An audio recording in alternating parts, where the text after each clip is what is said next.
I'm coming from Krishnanagar.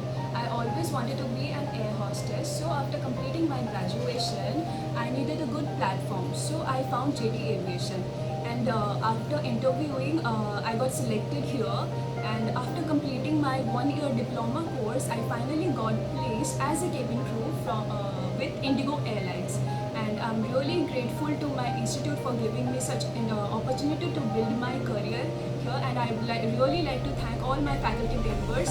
They're really helpful. I have learned a lot of things from them, and they're really helpful.